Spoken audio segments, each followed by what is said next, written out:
Gigantes Podcast, baloncesto hablado.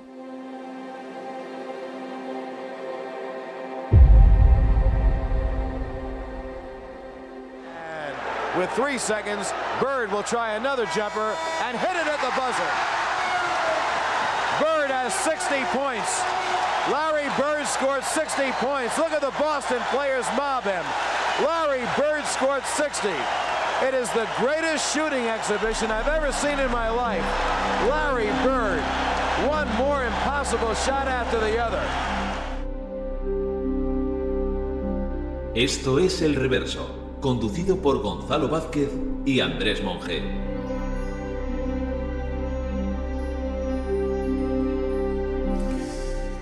Esto sucedía en el año 85, aquel récord de anotación de Larry Bird, los 60 puntos, una de las experiencias de trance más claras, yo diría que en la historia del baloncesto. Y hay un momento con aquel punto número 60 que sale todo el banquillo a celebrarlo, a felicitar a Larry Bird. Y yo es la primera noción que tengo, o la que recuerdo de ver por primera vez a aquel tipo que estaba todavía en chándal porque chupaba banquillo, llamado Rick Carlisle. Sale con el resto, salen todos, sale Quinn Buckner, sale Ray Williams, sale Greg Kite, sale Chris Ford, Melchior, el trainer. Y con Rick Carlisle siempre me llamó la atención su expresión o la postura que adopta, como forzada a reconocer la existencia o la altura de un dios que era su compañero y que él, por supuesto, no iba a rozar ni en sueños. Él iba a ser otra cosa, aunque aquel tipo, aquel dios, le fuese a echar años después una mano en su carrera profesional, una mano en su vida.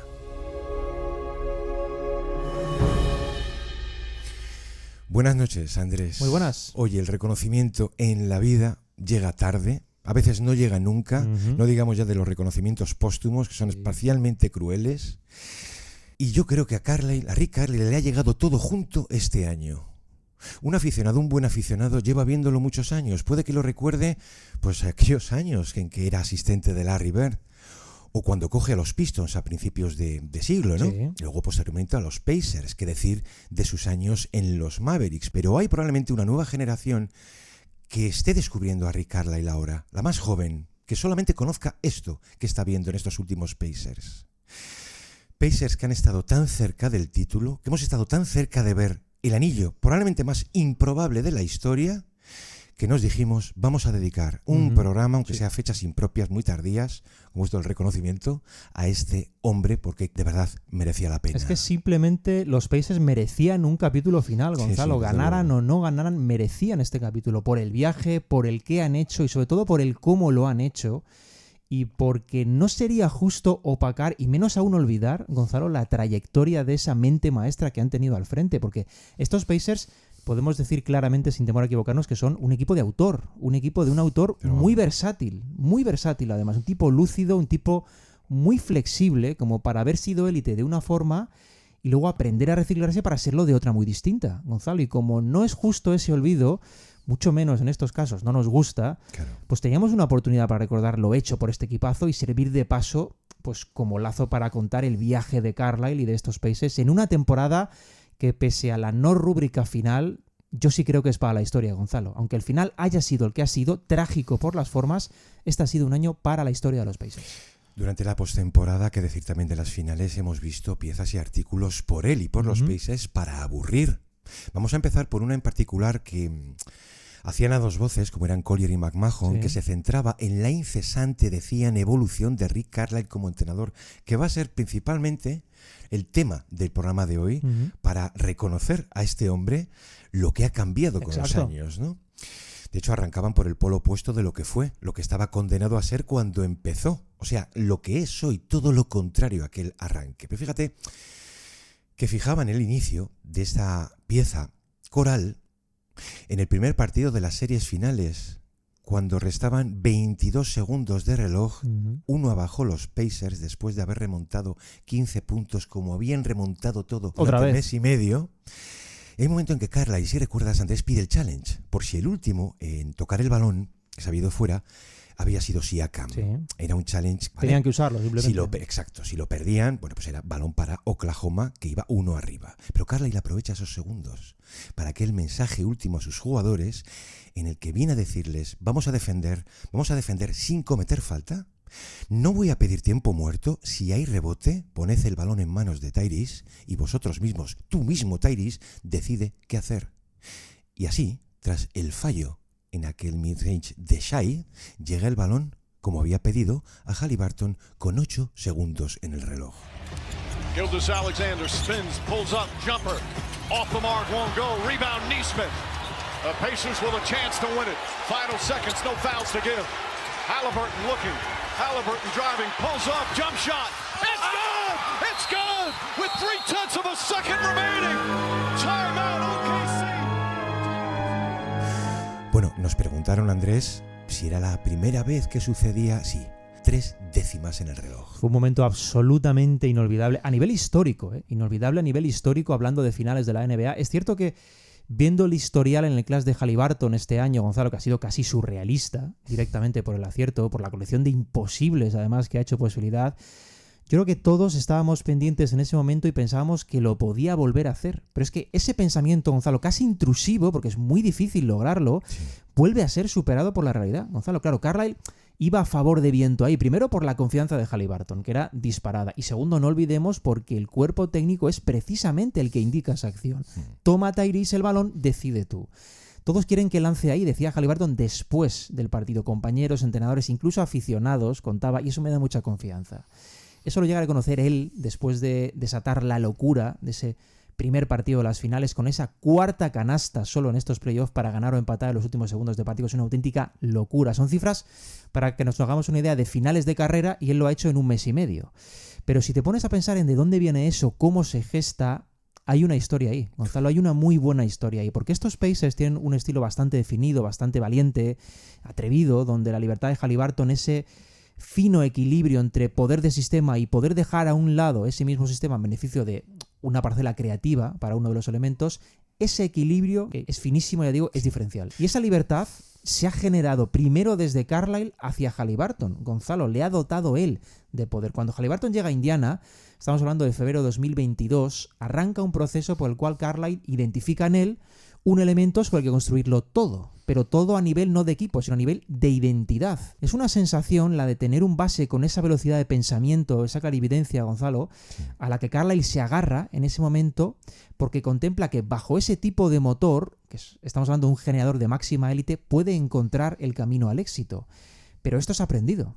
Esto es fruto de la experiencia de haber estado junto con algún otro base de ese mismo perfil. Gonzalo, el primero que viene a la cabeza, y seguramente el más importante, Jason Kidd. Claro, has dicho historia, hay que decir cambio, porque esto que vimos, esto que hemos contado, era impensable en el Carlisle de hace 20 años. Totalmente. De las 1.200 declaraciones que ha dado, hay una muy en concreto que hemos extraído justo antes de las finales, precisamente por ese cambio, porque le preguntan, y dice Carlisle: no hay una fecha concreta, pero puede ser mi primer año en Dallas con Jason Kidd. Ahí aprendí que lo mejor que podía hacer era entregarle el mando y que fuera él quien dictara lo que hacer ahí dentro, que condujera él al equipo. Eso mismo es lo que ahora hago con Tyrese, aunque llevó un tiempo acordarlo, lo mismo que en su día en Dallas con Luka. La idea es la siguiente: cuando tú tienes, dice, un jugador de esa magnitud, de esa presencia, de esa visión, de ese conocimiento, tienes que dejarlo todo en sus manos. Claro, es que ese ritmo, Gonzalo, ese caos ordenado, esas secuencias imparables donde parece que todo surge de forma espontánea, pero al mismo tiempo todo tiene unas pautas, eso ha sido el principal. Sentido, claro, sí. Pero ese ha sido el principal poder de Indiana toda la temporada, Gonzalo. Desde que superan ese mal inicio y entran en 2025, año natural, los Pacers han sido básicamente una máquina de jugar, porque han dominado ese tipo de caos controlado como nadie. Y eso ha sido muy difícil, a la vista de los resultados, de hecho, pues prácticamente imposible, alejarlos de ese registro, porque lo han dominado tan bien que ni siquiera podías elegir el ritmo al que se podía jugar el partido. Ellos han sido una fuerza tremenda ofensiva, Gonzalo, un equipo casi inagotable en el clutch, con una confianza disparada en que todo era posible. Pensemos que es que han levantado escenarios adversos sin precedentes en estos playoffs, y no ha sido una vez, sino muchas. Y en el centro de esto vamos a apuntar bien, porque en el centro ha estado Rick Carlisle, Gonzalo. No ya permitiendo eso, sino proyectando esa idea en la que él creía, y una en la que de paso confirma, pues sí, esa flexibilidad que tiene como técnico. Una capacidad de explotar recursos, ¿por qué no al nivel de los más grandes, Gonzalo? Porque esta aventura de los Pacers es historia de la NBA, pese a haber caído en el séptimo partido. Mira, hay un momento en el que Haliburton se da cuenta realmente, tras ver lo que intentaba poner en práctica su técnico en pista, y se da cuenta, digo, de que le está dando las llaves, Gonzalo, las llaves del proyecto para explotar su misma concepción del juego, que está abrazando ese ritmo, ese riesgo, que le está dando mucha libertad. Fue la señal definitiva, contaba él, de máximo respeto que me dio. Tiene una mente muy brillante a la hora de interpretar el juego, ha compartido experiencias con multitud de leyendas, y que confiase en mí para algo así creo que ha sido un punto de inflexión en mi carrera. ¿Qué estaba haciendo, Gonzalo? Estaba dotando de poder a alguien que seguramente no sabía que podía tener tanto. Estaba comenzando a crear una especie de tormenta perfecta, haciendo ver a Haliburton que él podía ser de verdad el epicentro creativo de algo muy grande. No de un equipo de élite, Gonzalo, sino, ¿por qué no?, de un equipo que pudiera ser campeón. Pero te das cuenta, esto puede parecer muy natural, responder, oye, a un sentido muy inteligente, muy sencillo, y de eso nada.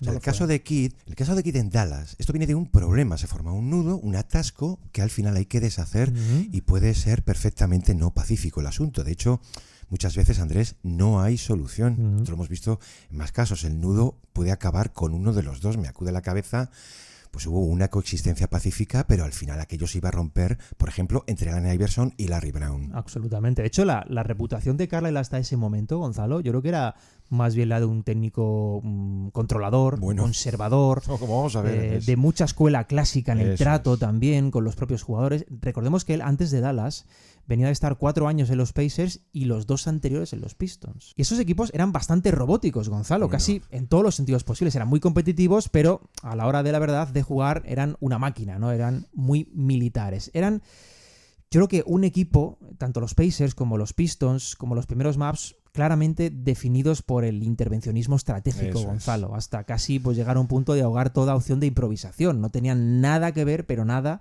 con el margen creativo que tienen mismamente estos Pacers, ¿no? Parecen dos obras diferentes, pero no de equipos, sino de entrenadores diferentes. Porque en realidad yo creo que podríamos decir que son obra de 2 entrenadores diferentes. Y ahí está la magia, Gonzalo. Casi opuestos. Esa capacidad de adaptarse, de aprender, de crecer bajo ideas y métodos no nuevos, sino totalmente antagónicos, Gonzalo. Vamos a irnos un poco atrás, que es lo que nos gusta, para ver cómo se gesta todo esto. Cómo se gesta Carlisle.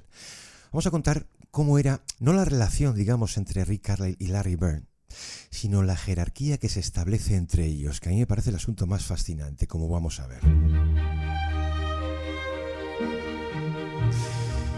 Poco antes de retirarse, como jugador digo, ¿te acuerdas lo que contabas de Presti? Que Presti, 10, 11 años naciendo en la zona de Boston, le recordaba como jugador. Eso es. ¿Quieres que te diga la verdad? Lo que recordaba era un cromo. No tarda nada, era ya un asistente antes de retirarse. Y eso es lo que tarda en convertirse en asistente de los Nets y luego de los Blazers. Un total de 8 años, apadrinado, por cierto, por PJ Carlesimo, que ya te indica por dónde van los tiros, tío duro. ¿Qué era Carlisle en aquellos tiempos? Una suerte, Andrés, de especialista ofensivo. Esto en los años 90, ¿de qué estamos hablando? No estamos hablando de la creación del flow de ataque. Estamos hablando de una cadena, de una sucesión de jugadas, una tras otra. Esto que conocemos por atos en tiempo real. Okay. Vamos a ver, Bird debuta como entrenador, cosa que nos cogió por sorpresa y alegría a muchos de nosotros por volver a verlo, en la temporada 97-98 en Indiana, lo cual era como muy bonito, ¿no? ¿Qué hace? Se lo lleva con él en aquellos Pacers. Se lleva a Rick Carlisle, a su ex compañero y amigo. ¿Cuál es el papel de Carlisle en aquel equipo? Déjame decirlo claro, carga con toda la masa táctica del equipo. Él y Dick Harter, que había sido su maestro en Portland. Algunos veteranos recordarán a este hombre mayor, Dick Harter. Para hacernos una idea, estamos hablando del creador de las Jordan Rules en los Pistons. ¿Y Bird? ¿Bird cómo era como entrenador? Andrés, él corregía, marcaba las pautas de base, se comunicaba con los jugadores de forma similar a cuando era jugador. Sube antes al bloqueo, id más fuertes con las manos, espabila coño, good shot, bad shot. Esto era Larry Bird, Todo el playbook quedaba en manos de aquel joven, de Rick Carlisle. Playbook que cumpliera rajatabla hasta el punto de que era Bird muchas veces quien le decía, déjalos que decidan ellos, ¿no? Bueno, Bird lo deja 3 años después, tras aquellas finales. Sack más dominante de la historia. Es que aquí podríamos dar muchas vueltas del por qué lo dejó. Sabes que esto sigue como una especie de cosa flotante. Yo te lo voy a resumir. A Bird todo aquello le alteraba demasiado. Su forma de ser es así y un día decide, yo me piro. Pero antes de hacerlo, presiona a Donnie Walsh para que su sucesor en el cargo fuera Rick Carlisle. Pero chicos, yo no sé qué clase de embrujo tiene Isaiah Thomas que Walsh se decanta finalmente por él. ¿Qué se iba a pasar un año sabático? No, iba a pasar un año estudiando cómo era la NBA, aquella NBA de entonces, qué sistemas podía funcionar, y tarda muy poco en que los Pistons le den una oportunidad. En el año 2001 ahí arranca propiamente su carrera, aquellos 2 años en Detroit y aquellos 4 más en Indiana. En esta época, para entendernos, Rick Carlisle es un corrector de élite. Como hemos dicho en más de una ocasión, con Tom Thibodeau o con Macmillan. Son equipos además de ese estilo, de tempo lento, muy ordenados, muy defensivos, muy poco creativos. Militares. Son equipos orgánicos, muy resultadistas. Y esto es precisamente lo que visualiza Cuban cuando le da la oportunidad en sus Mavericks en 2008. Unos Mavericks que venían siendo superélite en el oeste, pero se daba por terminada la etapa de Avery Johnson allí. Hasta entonces, Carlisle, ¿qué había sido? Pues lo que has comentado antes, militar, conservador, pero de pizarras de acero. Sí.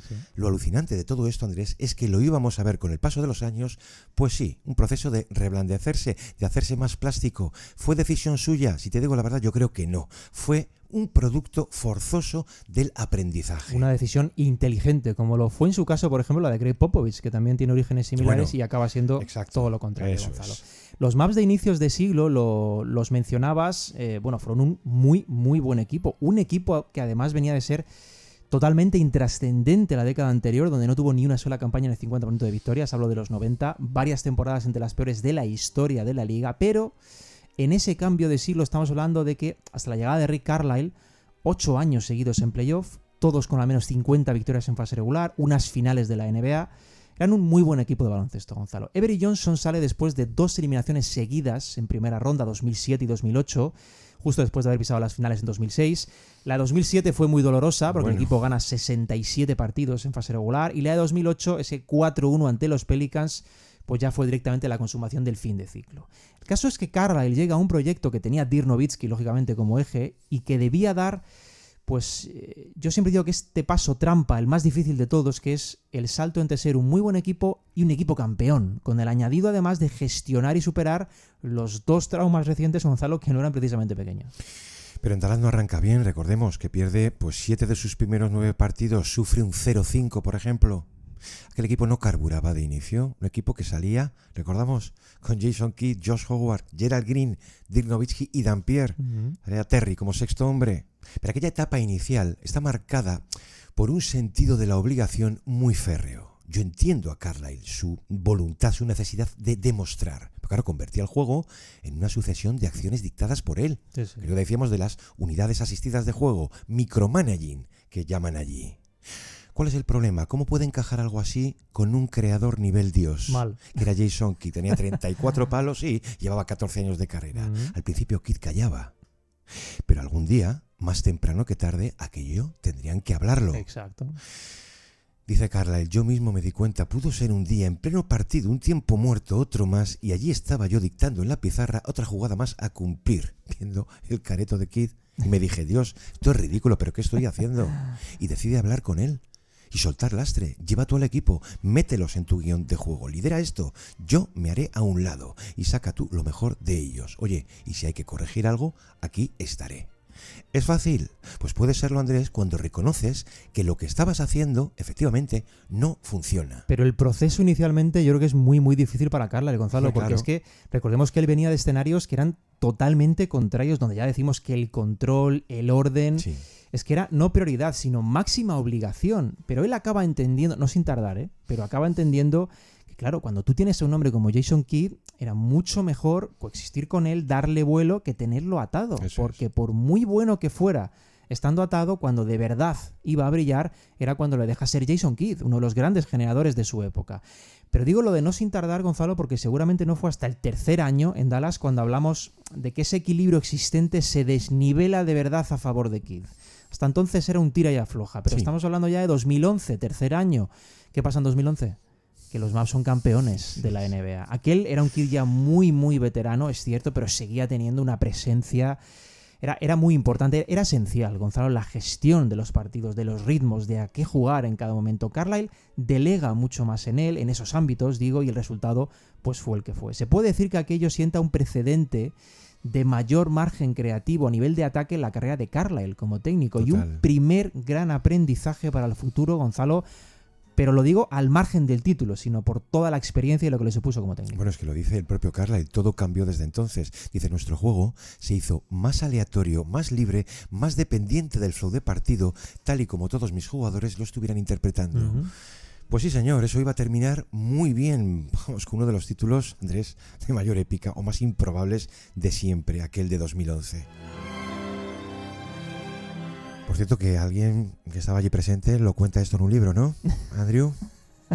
Déjame volver atrás y a subrayar su transformación total, sí, hasta hacerse opuesto a sí mismo. Totalmente. Iba a ir adaptándose a los jugadores, al entorno de partido, a las temporadas e incluso a su época. Andrés, a la experiencia.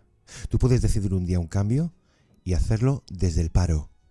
Porque una realidad desastrosa te impidió una segunda, una tercera oportunidad. Andrés, la historia de la NBA es un cementerio enorme. Totalmente. De entrenadores, ¿dónde queda aquí de Smart? O sea, que no tuvieron una segunda o una tercera oportunidad. Pero es que los equipos de Carlisle habían dado resultado. Quiero decir, que él podría perfectamente haberse encastillado. Vamos a ver, sus dos primeras temporadas, las dos primeras con los Pistons, son 2 temporadas de 50 victorias, dejando al rival en 92 puntos la primera, bueno, una liga de 4 equipos por encima del centenar, Andrés. Uh-huh. Pero en la segunda temporada, los Pistons dejan al rival en menos de 88 puntos. El mejor equipo en defensa de toda la NBA. Que cuando hablamos de los grandes liberadores, casi libertadores del ataque, a principios de siglo, los primeros en exprimir aquella intervención en el reglamento que tantas veces hemos contado aquí, pues hombre, hay que poner ejemplos. Los Kings de Adelman, los Mavs de Nelson y sobre todo los Suns de D'Antoni. Carlisle observa, espera, intuye el cambio, pero inicialmente se muestra conservador. Pues claro, yo soy él, yo tengo que salvar a mi equipo, yo tengo que salvar mi pellejo. Ya haremos experimentos con gaseosa, cuando llegue el momento. Claro, para 2008, la realidad era ya otra. La curva del ataque, todavía muy lentamente, ya era algo ascendente. Estábamos viendo un poder ofensivo cada vez mayor. Pero a Carlisle aún le pesa mucho tirar de sus recetas. Y con razón, porque tenía éxito. Tarda en comprobar que con Kidd no solo tiene un base rápido, proyectivo, necesitado de libertad, sino un volumen de talento en la plantilla. Y oye, aquí chapó a Cuban, que iba a ser sucesivamente mejorada. Hombre. Es decir, ¿qué factores? Más talento, la propia realidad, una solución inteligente le van haciendo pasar al otro lado. Bueno, en Dallas tenía mucho poder ofensivo, Gonzalo, tenía un Nowitzki que era absoluta superélite en plenitud. El cambio de códigos de juego fue paulatino, pero él fue entendiendo no solo hacia dónde se dirigía el nuevo juego, sino con qué recursos contaba efectivamente en Dallas. Porque además Cuban, lo has citado, pero esto lo iba a reconocer incluso Carlisle después, era mucho de tocar piezas, era mucho de añadir, de probar, era más de improvisar, Gonzalo. Esto lo cuenta Carlisle cuando dice, incluso cuando fuimos campeones hubo cambios, que es algo que en su momento no le gustó demasiado, pero ahora lo ve con más perspectiva, Gonzalo. Se variaron bastantes jugadores en un ciclo de 4 o 5 años, contaba Carlisle en su día, y eso presentó oportunidades de ir ajustando cosas. Claro, esto facilita la adaptación un poco a la fuerza, Gonzalo, pero viéndolo con perspectiva, yo creo que le ha ayudado mucho a suavizar ideas y aceptar nuevas formas de crear un plan de equipo. Esto Carlisle lo entiende y con el tiempo llega a exprimirlo. Te puedes meter en un hoyo tú mismo, iba a contar Carlisle, si no eres flexible. Por ejemplo, las oportunidades de enseñanza se reducen si siempre apuestas por lo mismo y eso acaba afectando a tu labor como entrenador. Bueno, es una reflexión que me parece sensacional, Gonzalo, porque abraza la adaptación no ya por necesidad, por obligación en los tiempos que corren, Gonzalo, sino como una vía imprescindible para poder ser más didáctico en su trabajo. Me gusta mucho porque lleva asociado ese vínculo entrenador-profesor que yo creo que siempre ha representado muy bien a este hombre. Pero lo más curioso es atender a sus orígenes. ¿Por qué Carlisle se hizo así inicialmente? Cuando 3 de sus 4 años, 4 y poco, más o menos, una lesión también grave, pero 3 de sus 4 años de carrera los pasa en los Celtics, convertido en un espectador privilegiado. ¿Y en qué Celtics? Que vive 3 finales seguidas y un momento cumbre, como fueron los Celtics del 86. Totalmente. Vamos, en Gigantes hace unos años, no demasiados, se hizo un especial por los mejores equipos de la historia. Y ahí estaban ellos. Oye, yo a David le dije, dame a los Celtics del 86. Entonces hay un momento en que allí vengo a concluir algo que a mí me ha fascinado siempre, que si alguna vez el baloncesto pudo revelar una interpretación próxima a los juegos de mesa de pura estrategia cerebral que relegue a un segundo plano la energía atlética, un baloncesto artimaña, bordado por el constante flujo de pases en espacios cortos y ángulos ocultos, nada iguala a los Celtics de 1986. Esto Carlisle obviamente lo sabe, no lo ha olvidado nunca. Y tampoco a su entrenador, aquel tipo en la banda. Era un hombre suave, tranquilo. Casey Jones daba instrucciones pequeñas, muy genéricas, del tipo que hemos dicho antes de Larry Bird. Pero luego tú, entrenador, puedes tomar otro camino. Pero si esto se da en la vida, tomar un camino muy diferente, incluso opuesto al padre. No sería hasta más de 20 años después que iba a recordar todo aquello cuando además entiende que dispone de un material, vamos a decir, parecido. Exacto. Dice Carlisle, para mí aquello fue toda una experiencia, un libro abierto, sí, Andrés, que recuperar un día del fondo del baúl. Era un sistema simple, a cargo de jugadores de una IQ superlativa. Una buena parte de aquel estilo se basaba en la capacidad o en la autonomía del juego aleatorio, del juego impredecible, del flow game. Al final la clave puede estar, decía, en arroparte de jugadores que puedan hacer algo así, de jugadores capaces, claro, y das en ese último estadio del juego, que más allá del read and react está el juego de memoria. Great play on the defensive end. Here comes a Boston break, 3-on-1. McHale to Larry. Got it! Tough rebound by Denison Chapman. Denison to Danny. Ahead to Larry. What a pass. He had a thought of a three-pointer there. Nice pass. The ball moved like a hot potato. And the other thing that's interesting about that period of time was that, that team was what I call a flow team on offense. We didn't run a lot of plays. It was a bunch of high basketball IQ guys playing the game. Pues un buen día iba a terminar llegando a Dallas una réplica europea de Jason Kidd en esto del mando o de la creación, un tal Luka. A ver, una réplica más densa, más alta, más ralentizada, más imperativa, pero igualmente impredecible, igualmente dominante. Y vamos a ver un paréntesis, probablemente el último que hayamos visto en Carlisle, Andrés, como un punto y aparte, porque no iba a ser fácil y llegamos a ver una regresión de Carlisle en asumir nuevamente la jerarquía. Esto es un asunto incómodo, vamos a contar brevemente, que empieza bien y termina mal. De todas maneras, ahí ya tenía Gonzalo la lección aprendida en cuanto a pista. Sí, sí. Porque Dallas era un equipo tremendamente potente en el ofensivo. De hecho, en el segundo año de Luka en la NBA, los Mavs ya firman el mejor registro de eficiencia ofensiva en la historia de hasta la liga. Entonces. Pero el matiz clave aquí no era tanto el qué hizo, sino cómo lo hizo, Gonzalo, porque el sistema no era ya como el de antaño con Kidd, ¿no? Sino uno totalmente heliocéntrico alrededor de Doncic, un sistema adaptado a los nuevos tiempos, un sistema que operaba en niveles de uso ofensivo descomunalmente altos para Luka. Era un sistema mucho más simple que aquel con Kidd, que aquel con Nowitzki, más centrado pues en lo que se destilaba entonces, Gonzalo, ocupación espacial, permitir a Luka operar con el pick and roll alto desde el mismatch para generarlo todo, más simpleza. Recuerdo esto para ver las transiciones entre los sistemas, porque los Pacers actuales son claramente un equipo con un motor creativo, Gonzalo, pero no tienen absolutamente nada que ver, cero, con el sistema que ponía en práctica Carlisle alrededor de Doncic, y no hace tanto de aquello. Lo que vemos ahora en Indiana tiene un peso mayúsculo, la velocidad, la ejecución sin balón, sin ir más lejos, Gonzalo, y eso no sucedía antaño. Muchos recordaréis ese nombre tan particular, Haralabos Bulgaris. Los autores contactan con él, que era entonces el director de analítica y desarrollo, 3 años en los Mavericks. Decía del Carlisle de hoy: siempre busca maximizar el talento del que dispone. Entiende que el juego evoluciona, que ha cambiado estos años, y él ha sido capaz de cambiar con él, aprender por dónde iba, adaptarse y crecer, o sea, evolucionar. Y añade que no hay muchos entrenadores con esa mentalidad, especialmente los veteranos y aún menos aquellos que tuvieron éxito en algún momento del pasado. Esto es cierto. Tú puedes tocar gloria y vamos, como te pidan cambiar, dices, no, totalmente. Yo necesariamente vuelvo a mi receta. Claro, exactamente. Claro, pero de todas maneras, esto, Gonzalo, tampoco quiere decir que siempre haya funcionado bien con gestores de balón. Estamos contando lo de Kidd, hemos dicho que no fue fácil, pero acuérdate, sin ir más lejos, en Dallas también la experiencia con Rajon Rondo.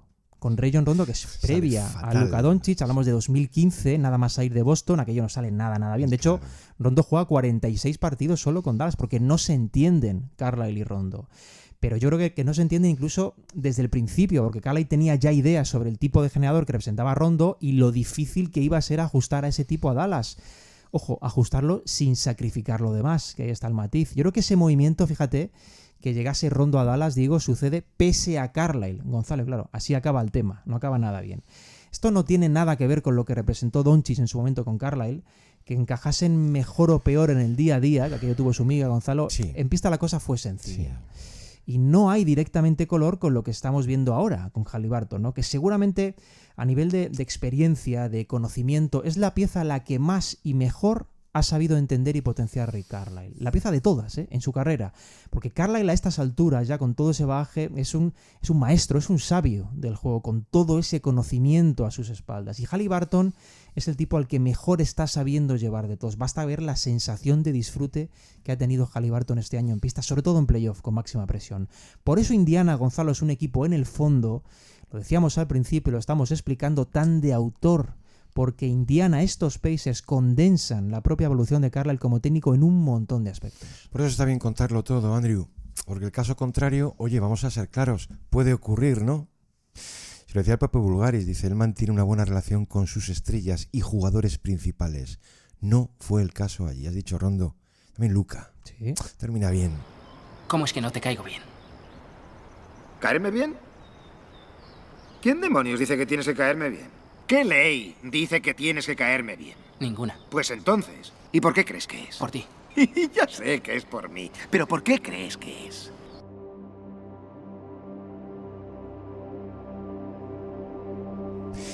Es curioso, las razones siguen siendo aún hoy algo difusas, no solo profesionales, también a nivel personal. Yo tengo claro que es simplemente no encajar, que estas cosas pueden pasar.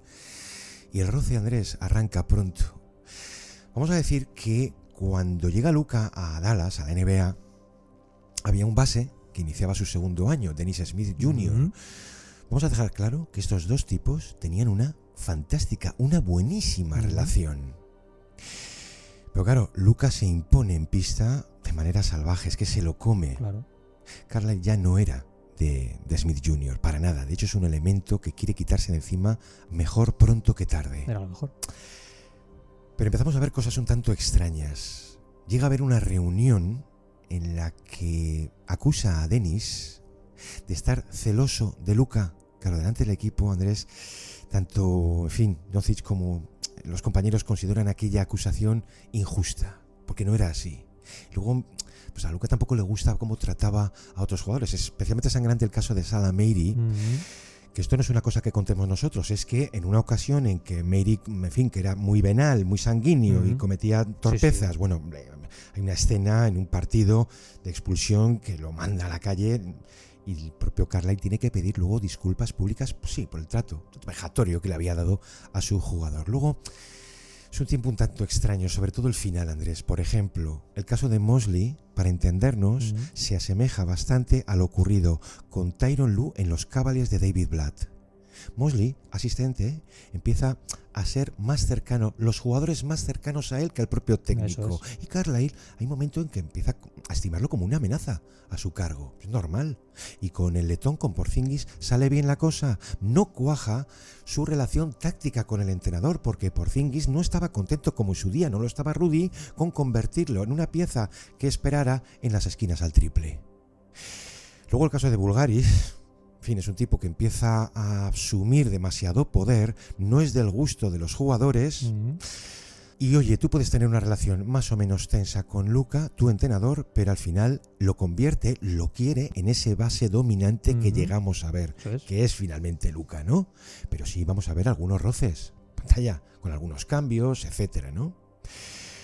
De hecho, hay una prueba para mí fehaciente, que es cuando Carlisle quiere viajar a Eslovenia para reunirse con él antes de los Juegos Olímpicos y Luka rechaza aquella reunión, declina que viajara Carlisle.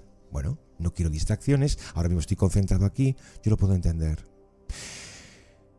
Mark Cuban no le ofrece, que para mí es la clave, la extensión que Carlisle deseaba, contractualmente hablando, y ahí se acaba todo. Es cuando Carlisle, sí, abiertamente renuncia. Y déjame terminar diciendo que sí vimos tiras y aflojas, pero que Luka en ningún momento presionó por la salida de Carlisle. Aquí no hay que culpar a nadie. O sea, a veces las relaciones no funcionan por una falta de química. Yo lo ocurrido en Dallas, sobre todo su salida final, yo ya lo veo eso como desgaste, demasiado tiempo en el mismo sitio, se le añade un proyecto distinto, desarrollas una menor tolerancia a los cambios de guión que no son propiamente tuyos y no pasa nada, a seguir. Si de hecho tenía tantas ganas de reforzar su ideario que no pierde tiempo. No se pasa un año sabático, ¿eh? Se vuelve a Indiana. En nada.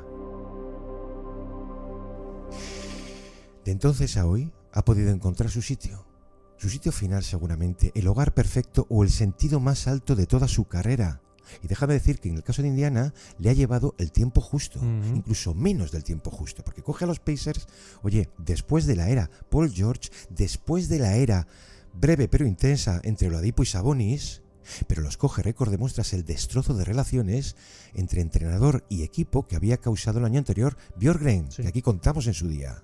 O sea, una primera temporada, la del 22, que los Pacers se van lógicamente a 57 derrotas, o sea, una reconstrucción profunda, y en 2 años da la vuelta al proyecto como un calcetín, porque los mete en finales del este.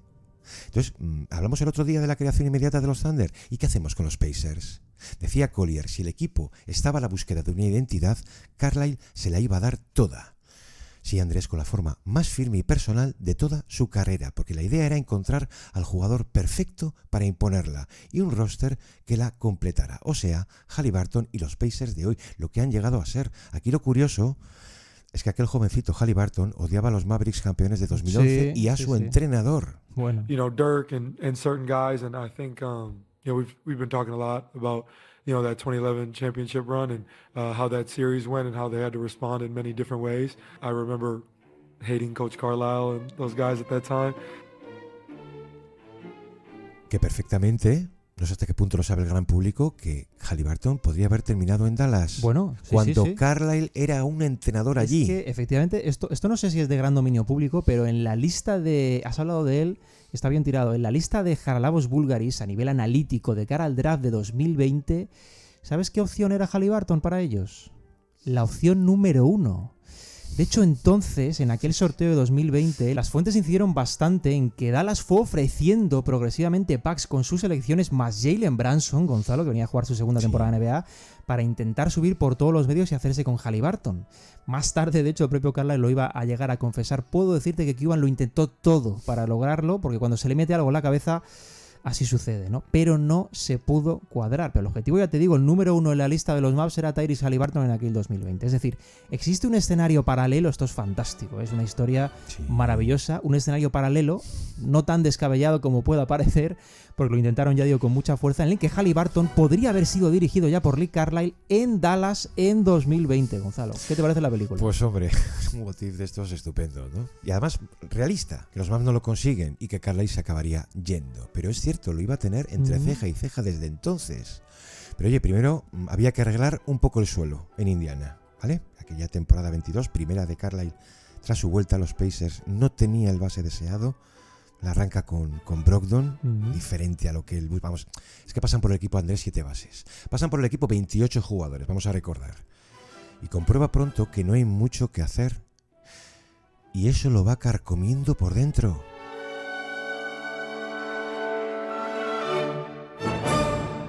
Cuando pierden 6 de los 7 partidos, hay una serie de desastre en discurso en pista que hace Carlisle regresar a sus más viejos instintos. Pues si yo lo entiendo.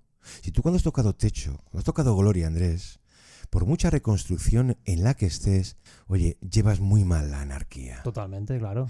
Dice Turner, recuerdo un partido que debía estar harto, en que nos detuvo, dice, se acabó, y dijo, voy a empezar a marcar cada jugada. Y eso empezó a hacer... Si se hubiera podido ir a casa, Gonzalo se habría ido. Dictar cada posesión. Dice, si no sabéis valeros por vosotros mismos, no os preocupéis, yo os voy a dar el guión y os lo voy a escribir aquí todo en la pizarra. La guardería. Daba igual, no iba a funcionar ni lo uno ni lo otro, pero algo había que hacer.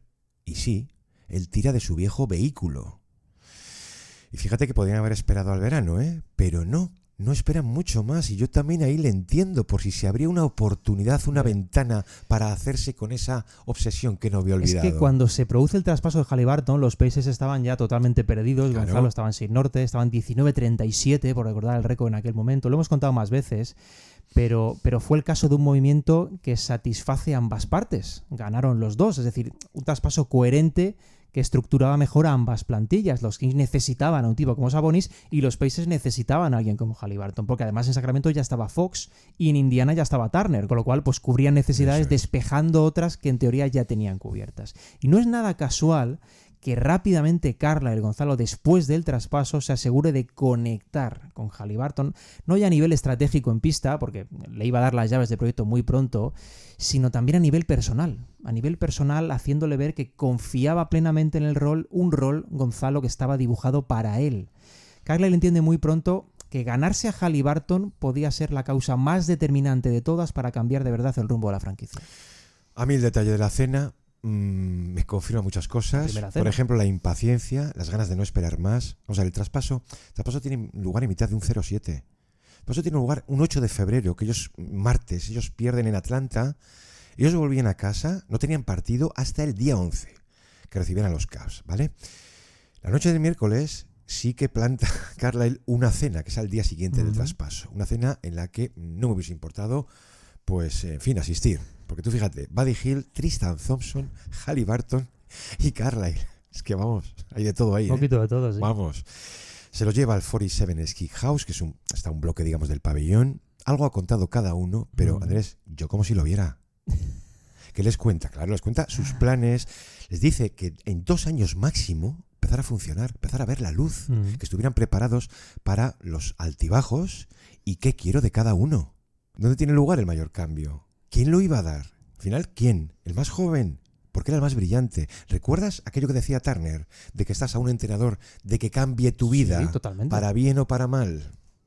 Pues a Haliburton le iba a cambiar del todo. Bueno, es que hay que decir que, por ejemplo, lo que hemos visto este año a nivel de clase de Haliburton, Gonzalo, esas cifras absolutamente surrealistas, eso es fruto de este año, ¿eh? Pero en el tramo inicial de su carrera, yo creo que nadie recordaba a Haliburton como un jugador que destacase en el clutch. Claro. De hecho, sus porcentajes en el clutch eran bastante discretos, incluso, Gonzalo, sobre todo en los 2 últimos minutos de los partidos. Eso es un registro simple. Pero lo que hemos visto este año es el proceso, el fruto de mucho, mucho anterior. ¿Cómo ha llegado a alcanzar ese grado, Gonzalo? Pues él mismo decía que a base de ir experimentando situaciones así, a base de vivirlas muchas veces, de fallar, ¿no? Vas aprendiendo lo que puedes mejorar. De hecho, es un funcionamiento, yo creo que muy básico en todo proceso de mejora, Gonzalo. Repetir ese ciclo de 3 fases constantemente. ¿Cuáles son? Experiencia, fallo, aprendizaje. Experiencia, fallo, aprendizaje. Así hasta que vas cambiando ese fallo, pero sin dejar de aprender. Cuando le cuenta a Haliburton el plan que tenía pensado para él no se lo creía. De hecho, se emociona. ¿De verdad? ¿Eso quieres? O sea, yo. Claro. Aquí va el qué y el por qué. Primero su estilo. Lo que pretendía Carlisle. El pace, el passing, el juego abierto, la transición y un base dominante. Un base que tuviera libertad para pisar y aflojar el pedal.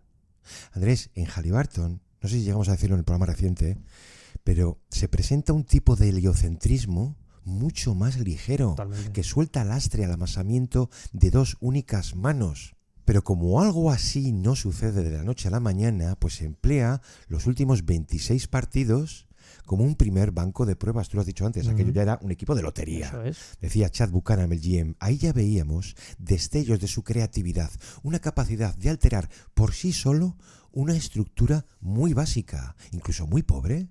Más concretamente, dice, prosperaba en situaciones de mayor libertad y menos predecibles. Pues ya está. Ahí tienes la base, el punto de partida. Now Haliburton, he's going to toss it up and hits his first shot as a member of the Pacers. And Haliburton has the steal. Remember, he's top 10. Here's Hield for 3. That's the way I think Rick wants to play. Rick Carlisle. Para cuando llega el siguiente training camp, tiene una conversación con él, que por cierto iba a ser lo más importante de todo el campus, porque se lo dice delante de todos. Les dice, no voy a marcar una sola jugada más, vais a tener las pautas, os voy a contar lo que quiero, pero el encargado de desplegar todo esto, si Tyrese, pasa a ser tú. 22 años tenía. Quiero decir que este es propiamente el inicio de la carrera de uno y el inicio del proyecto, no sabemos si el último, pero sí el más personal de Rick Carlisle. Es que no es solo lo que hemos visto en pista, Gonzalo, que Haliburton fuese 2 veces All-Star en sus 2 primeros años completos en Indiana, o que fuese All-NBA.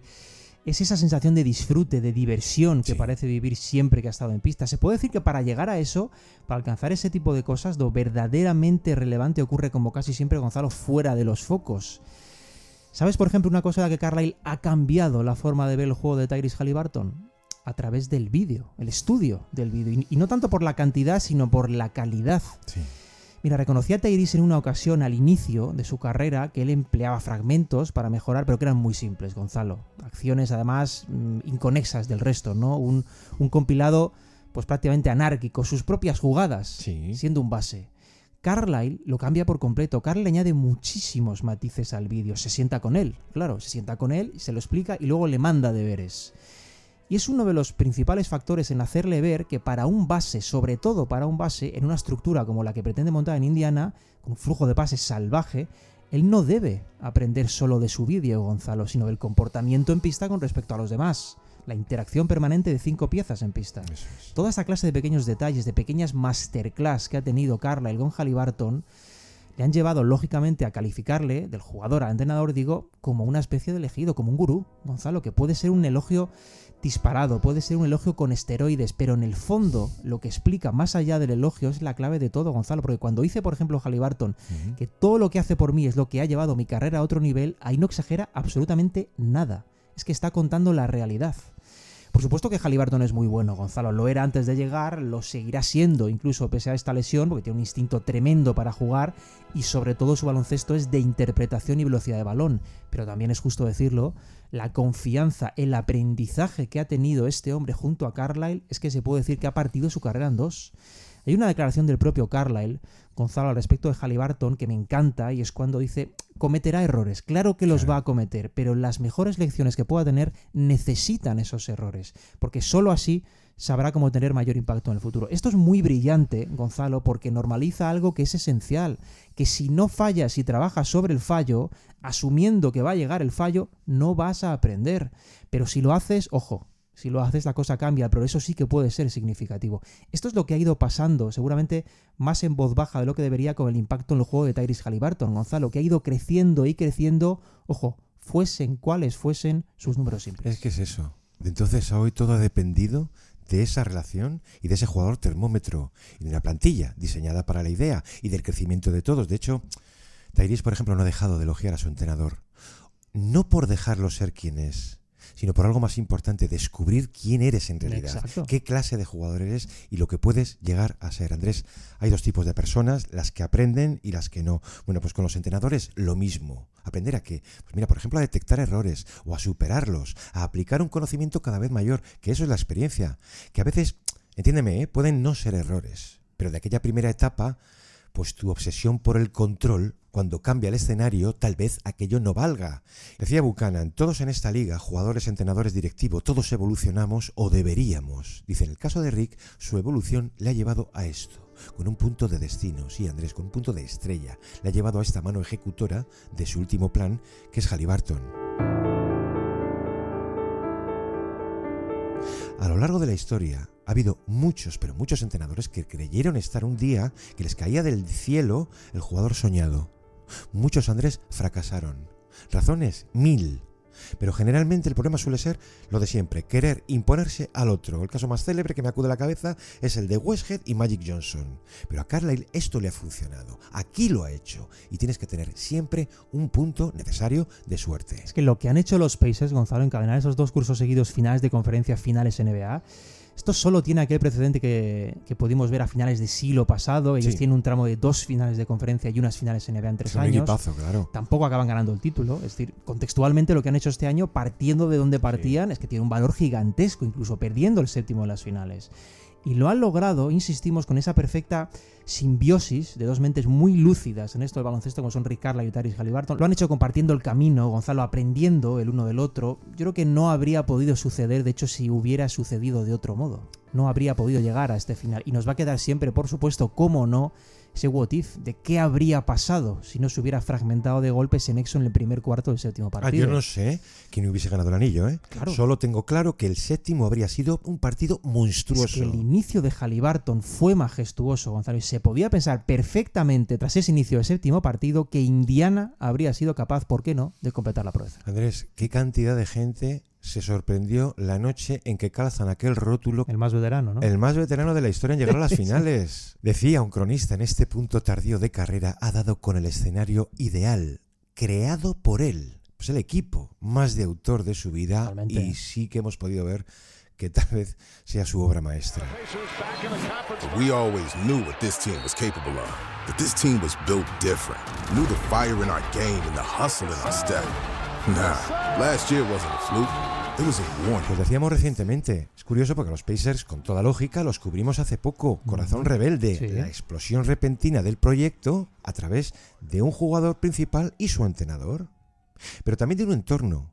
Un equipo al que toda esa libertad no cae, Andrés, no se da por ciencia infusa, pero a veces tampoco vale el diseño, tienes que hacerlo funcionar, tienes que ganarle química, tienes que conseguir que todos compren la idea, tienes que recuperar la confianza de un tal Mike Starn en su momento, tienes que sacar una versión mega óptima de Obi Toppin, así con todos, Tienes que hacer del base reserva TJ McConnell lo mismo que con tu base titular. O sea que de las muchas definiciones que puede haber de un entrenador, oye, la de potenciador tal vez sea la más importante, que la gerencia tiene que cumplir tus peticiones pieza a pieza hasta que encajen todas. Creo que la construcción, y no se ha hablado demasiado de esto, Gonzalo, la construcción de los Pacers a nivel de recursos de pista, digo, ha sido bastante ejemplar, porque ellos se hacen con Nembhard, por ejemplo, la segunda ronda del draft. Sí. Buscan a Aaron Nesmith, que estaba casi olvidado en Boston, Gonzalo. Creen en Obi Toppin, que tampoco estaba feliz en Nueva York y no muchos tenían por qué creer en él. Y ahí sí, completan el círculo, ese movimiento que se considera a todas luces como el que da un golpe sobre la mesa real en el plan, que es, por supuesto, el traspaso de Siakam el mes de enero del año pasado.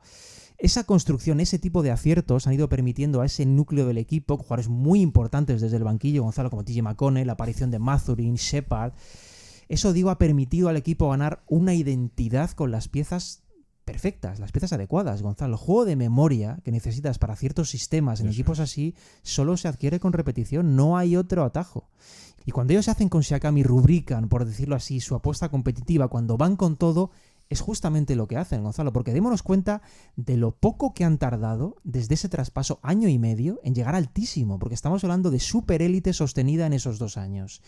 Esto lo calificaba de forma muy gráfica Haliburton cuando decía que ellos han venido siendo un equipo de prueba y error, porque puede que por ahí vayan los tiros. Gonzalo decía, hemos ido sumando cosas a medida que las cosas no funcionaban. De hecho, entre nosotros los jugadores bromeábamos a menudo sobre que Carlisle parece que tiene que añadir una jugada nueva cada día, porque si no, no se queda tranquilo. Esto es básicamente, Gonzalo, la confirmación de que es posible ser un monstruo de equipo estando en permanente evolución. Es el caso de estos Pacers.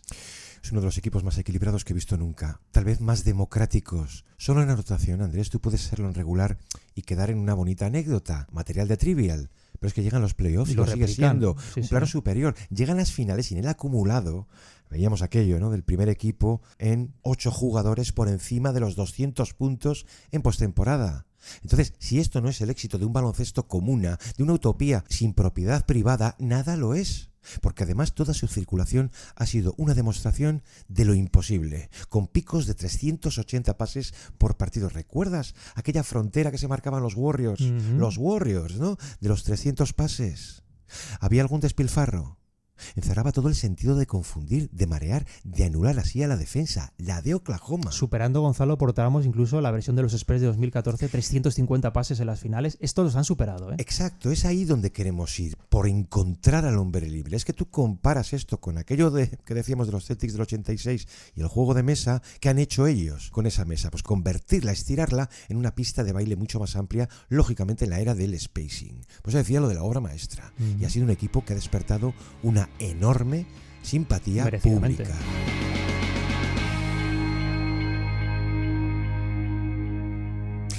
Parece mentira, que del control férreo donde Carlisle llega a dirigir, incluso donde colocarse cada uno, pasara a esto. Y el equilibrio, Andrés, es tan fino, tan delicado, que oye, un solo anotador de uso, un ralentizador que metas ahí, te da el traste con todo. Lo mata todo. ¿Sí? Y eso incluye un tipo de base que pudiera amasar demasiado el balón.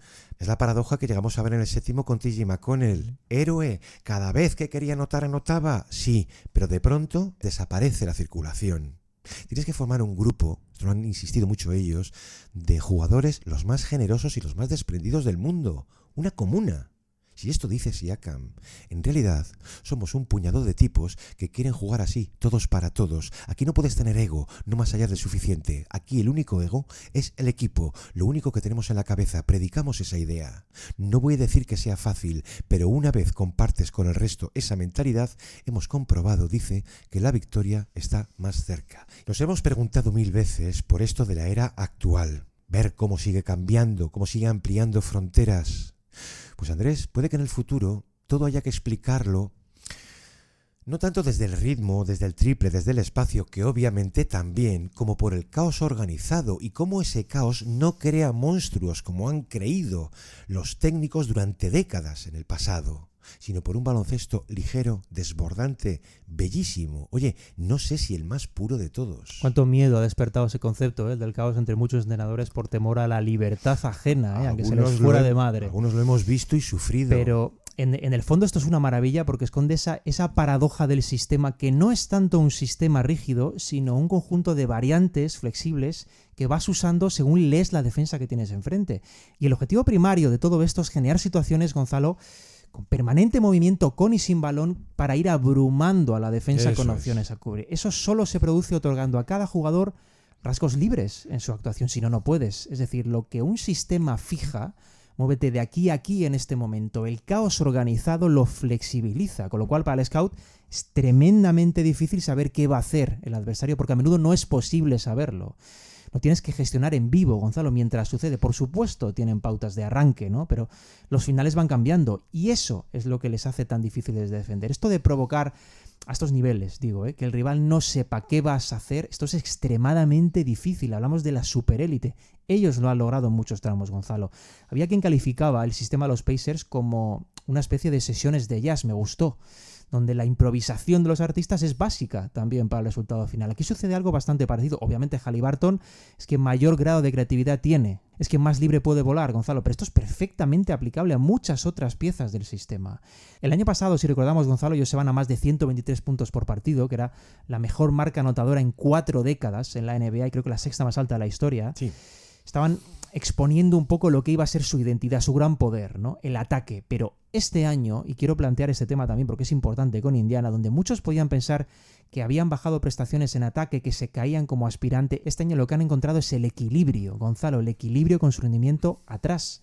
Hay que hablar de la defensa de los Pacers, Gonzalo, han mejorado muchísimo a nivel defensivo y eso se muestra, sin ir más lejos, que durante 2025, el año natural, los Pacers han tenido una defensa top 10 en la NBA. Cuando ese ataque del que estamos hablando, con tantas posibilidades, se junta con una defensa ahora sí a nivel de élite, que es la que yo creo que personalmente se ha subestimado todos estos meses, el resultado inequívocamente, Gonzalo, es el que hemos visto. We need to understand this cutting-edge, chaotically beautiful brand of basketball that Indiana is playing and how they've pushed the idea of pace and even space by borrowing from the pioneers of the revolution.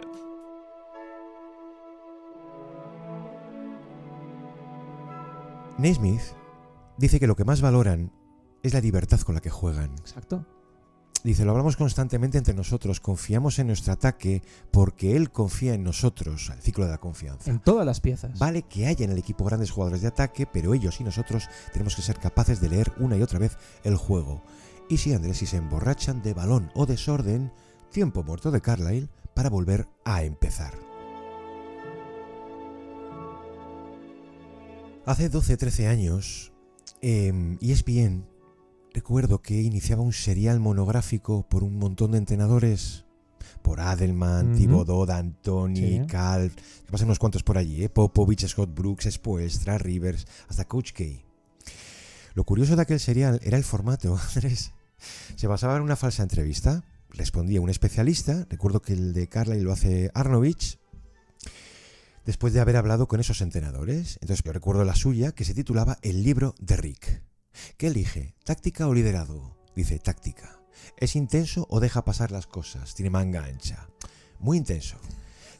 Pero sabe Andrés que al corral no se le puede forzar demasiado. Dice, sistemas o improvisación. Y ahí contesta Arnovich diciendo, darle a Carlisle las piezas que ya encontrará la forma de unirlas. Eso es el matiz. Sobre todo alguien. Bueno, traemos esto porque recientemente el gran David Aldridge recuperaba aquello. Previa consulta con el propio Carlisle, eran fechas para ello, ¿no? Y dice, pero bueno, entonces ¿qué queda de aquel hombre? ¿Qué ha cambiado? Y dice Carlisle, bueno, lo primero que ha cambiado es el juego. En este cuarto de siglo ha cambiado muchísimo. Mis equipos han estado a menudo en la vanguardia de esa evolución. Tienes que adaptarte, ajustar tu filosofía a cada cambio. Y eso es lo más importante, estar abierto a cambiar. Bueno, me voy a permitir matizar a Carlisle. Pues estoy convencido, Andrés, Carlisle nunca ha sido vanguardia, nunca ha tomado la delantera. Lo suyo ha sido otra cosa, igualmente valiosa, a veces como más astuta, que subirse es al tren, que tomar una parte y darle su forma, su interpretación. Ha dado ejemplos toda su carrera, ¿eh? Vamos, las finales de 2011, recordemos, todo aquel push-offense lo planta, lo calza porque le funciona, pero era más, soluciona un problema que de repente un estilo nuevo. Y abre las costuras defensivas de Miami, que encima iban a colapsar porque les planta una zona. Eso es Carlisle. Si podría resumirse todo esto como un maestro de los ajustes. Pero su filosofía la expresa muy bien en aquella pieza inicial, reduciéndola a su mínima expresión. Para mí es la más acertada de todas, Andrés. Find the right shot at the right time for the right guy. O sea, encuentra el mejor tiro en el momento correcto para el hombre adecuado. Que hemos visto en los Pacers. Esto lo decía hace 12 años. Hace referencia también a esto de las redes sociales, que eso sí que ha cambiado el ecosistema en el que se agitan los jugadores, y dice, mi hija, que tiene 21 años, me ha enseñado mucho de cómo afectan ahora esas cosas, ¿no? La presión sobre los jóvenes, etcétera. Igual que muchas veces tengo que comunicarme con ella para aprender, saber, tomarla el pulso, eso mismo me toca hacer con mis jugadores. Exacto. Hemos contado aquí el caso de Haliburton, el caso de Turner, Miles con las Turner. redes. Dice, si me preguntas dónde he mejorado más, bueno, puede que ahora sea, dice, un mejor comunicador. Es que yo creo que eso es lo que precisamente los jugadores más han notado, Gonzalo. Contaba Miles Turner, que es uno de los jefes aquí, los más importantes, que ha percibido esa evolución en Carlisle, una versión un poquito más zen, a no dejarse llevar tanto por esas emociones, por ese pronto, y que donde más se le nota el cambio es en la gestión de grupo al margen de lo táctico. Gonzalo, decía Turner que tiene una visión mucho más relajada desde su posición, obviamente que sigue siendo de jerarquía como técnico. No sé si en esta relajación ha podido influir mucho o poco, lo sigo con el piano, Gonzalo, pero no sé si mucha gente sabe que Carlisle adora el piano, o sea, es un auténtico obseso, fue casi autodidacta, por cierto, con esto, pero hablamos de cuando estaba en la universidad, o sea, esto viene de muy, muy lejos y tiene épocas de mucha entrega, en plan de no me molestes que estoy con mi piano, ¿no? Tiene varias anécdotas relacionadas con su pasión por el piano, Gonzalo, y los grandes pianistas a modo groupie. Sí. Es un hobby que de paso, y esto lo ha reconocido él, y aquí queremos ir, que le sirve para calmar emociones, ¿no? Por eso cuando hablaba Turner, eso del modo zen, yo pensaba un poco en el piano como rescate, porque lo ha sido para Rick Carlisle, pero sí es cierto que la experiencia también otorga un sentido muy, muy diferente a la forma de ver las cosas, Gonzalo, o sobre todo el matiz importante aquí, a la forma de interpretarlas.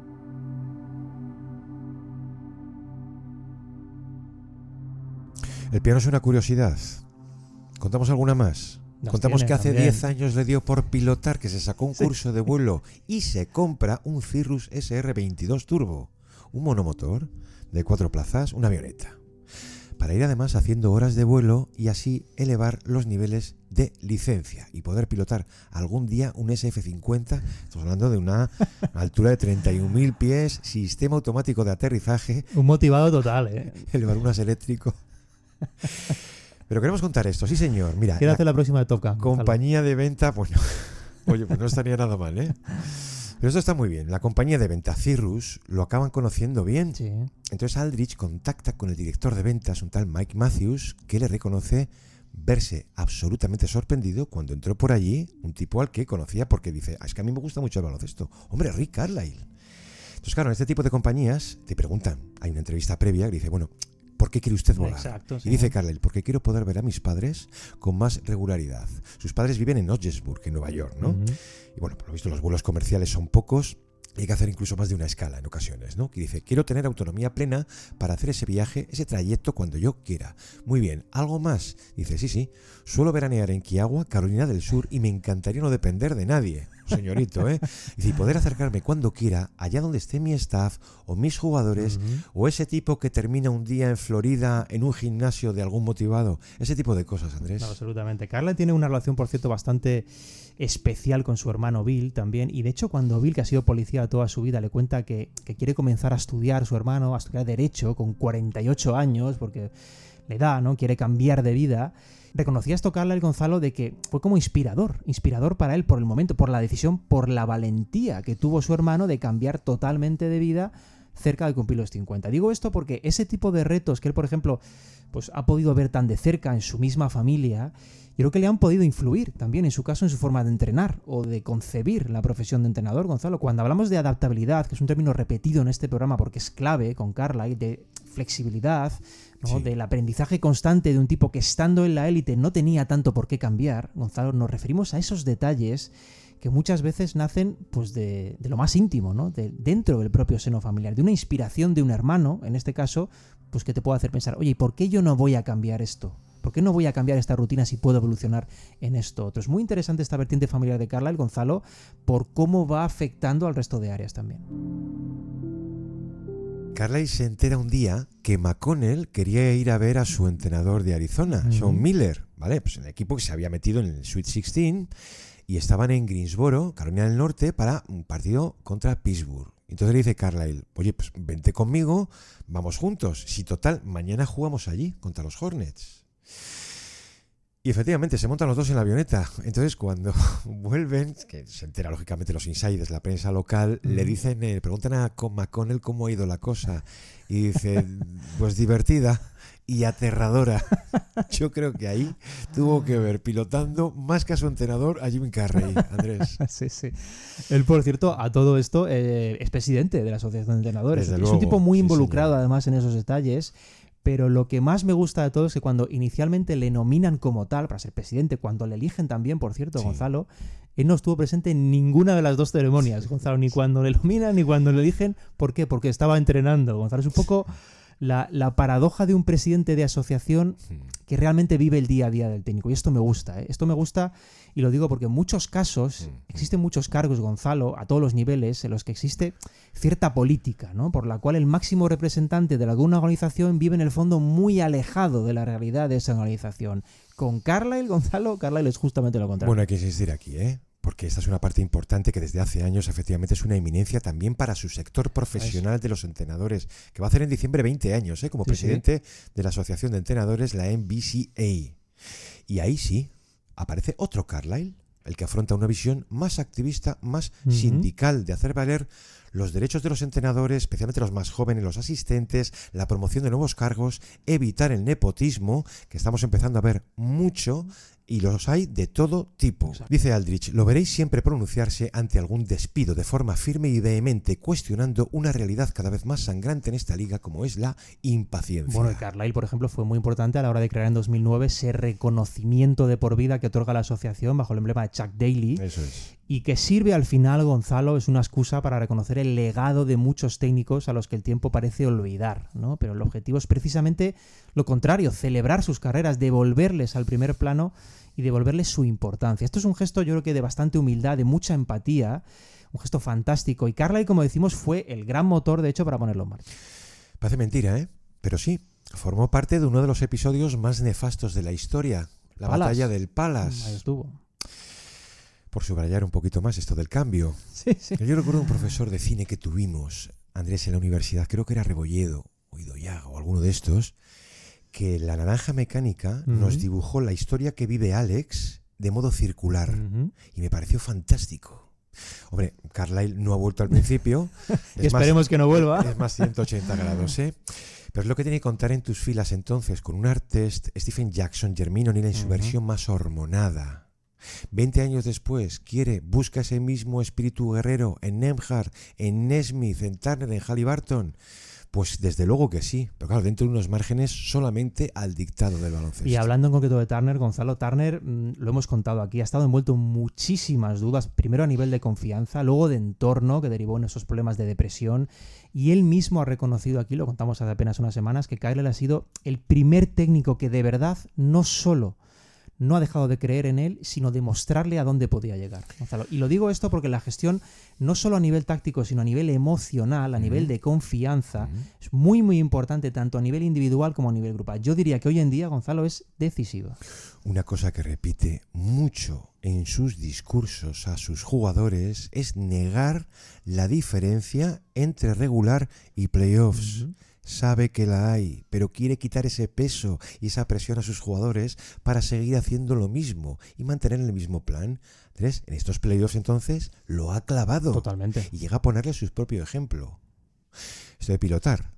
que hay que hacerlo como conducir. Es que lo usa mucho esto, ¿eh? Que no sobrepiensen demasiado. Es que lo usa mucho. De hecho, hay una analogía fantástica que daba él con la gestión cuando tienes problemas, sobre todo, y precisamente lo hacía también usando el vuelo. Decía que cuando el rumbo se altera más de lo que quieres, cuando estás en el aire, su instructor de vuelo siempre le decía que son las pequeñas correcciones, los pequeños ajustes, los que acaban normalizando la situación. Y es fantástica la reflexión, Gonzalo, porque, claro, es perfectamente aplicable al vuelo, pero al baloncesto y a la vida, en realidad. Son esas pequeñas acciones las que, si tú vas usando de forma correcta, acaban por resolver problemas que, de no atajarlos, pues pueden hacerse después mucho mayores, ¿no? Esto explica bastante bien la forma en la que Carlisle ha ido modelando incluso su carrera.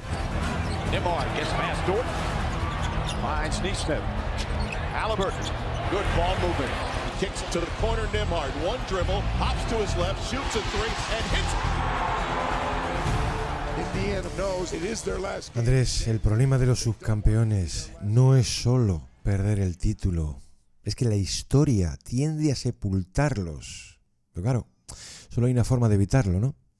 Regresar y conquistar algún día la gloria. Si ellos caen en el 7º partido de manera convencional, diría que ningún problema. Vuelven el año que viene a intentarlo y se acabó. Pero claro, ocurre lo impensable o lo peor. Y es cierto, te deja todo ese futuro, todo aquello que habías concebido en el aire. Nembhard kicks it out. Toppin. Good contest from Dort. Halliburton falls down. He looks hurt. Here comes SGA the other way. Inside, and Williams throws it down. Halliburton's hurt right away when he fell.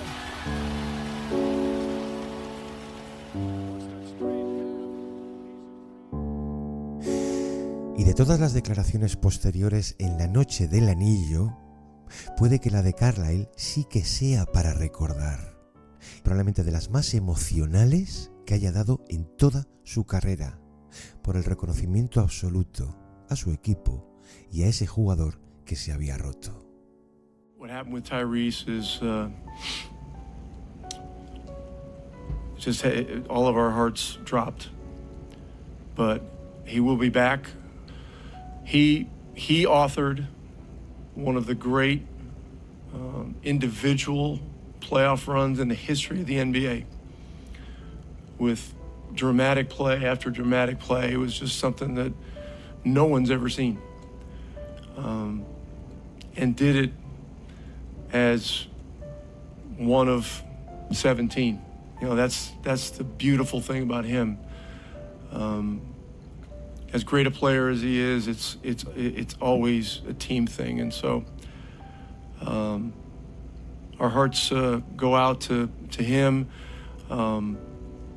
But so proud of everyone.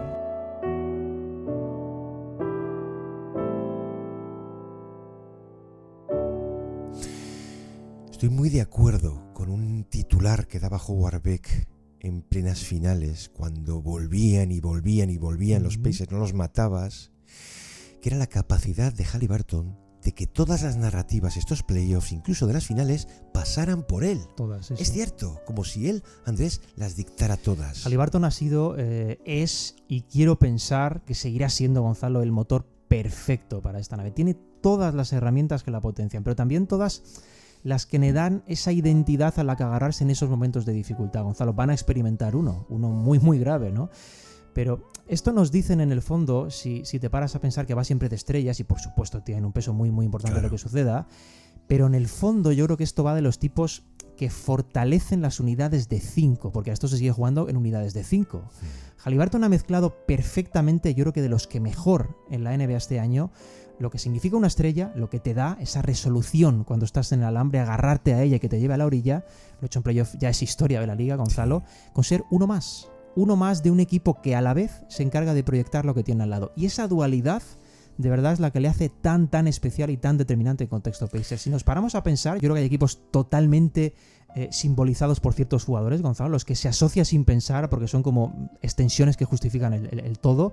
Ocurría con los Suns de Nash, ¿no? Que ni siquiera jugaron las finales, ¿no? Pero el legado en pista sigue ahí para lo que iba a ocurrir después.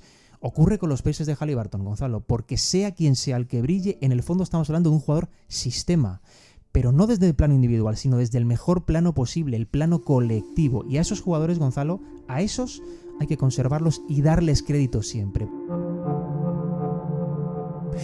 Y Andrés, como nunca estamos libres de que se tuerzan las cosas, por lo que pueda suceder, sí, el año que viene, pues era este momento, aunque estemos muy fuera de tiempo, de contar a Carlisle, o por lo menos brindar desde aquí nuestro reconocimiento, que también le ha llegado por fin por todas las vías.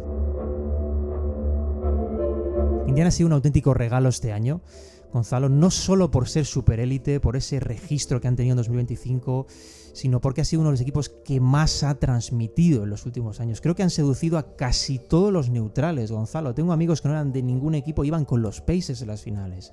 Por todo lo que eran capaces de transmitir, ha sido una auténtica maravilla. Creo que, aunque vaya a tener este proyecto un año de parón, es un proyecto que puede seguir en la élite. Porque yo creo en los dos pilares identitarios, Gonzalo, y en cómo son, qué representan para el equipo. Estoy hablando, por supuesto, de Carlisle y de Haliburton, que son los dos grandes exponentes de la importancia del cerebro para competir a estos niveles. Gonzalo, esto me permite albergar de verdad esperanzas de que cuando Tyrese vuelva y el balón vaya a volver de nuevo a volar, lo más importante va a seguir siendo eso. Y que Carlisle, Gonzalo, Carlisle le va a esperar. Bueno, nosotros por lo menos desde aquí, nuestro humilde monumento a este señor. Andrés, muchísimas gracias. Placer. A nosotros nos queda, en fin, un programa, ya veremos lo que hacemos, tal vez una entrevista merecida y así cerrar temporada. Gracias por estar ahí, nos escuchamos el próximo lunes aquí en El Reverso. Un abrazo, hasta entonces.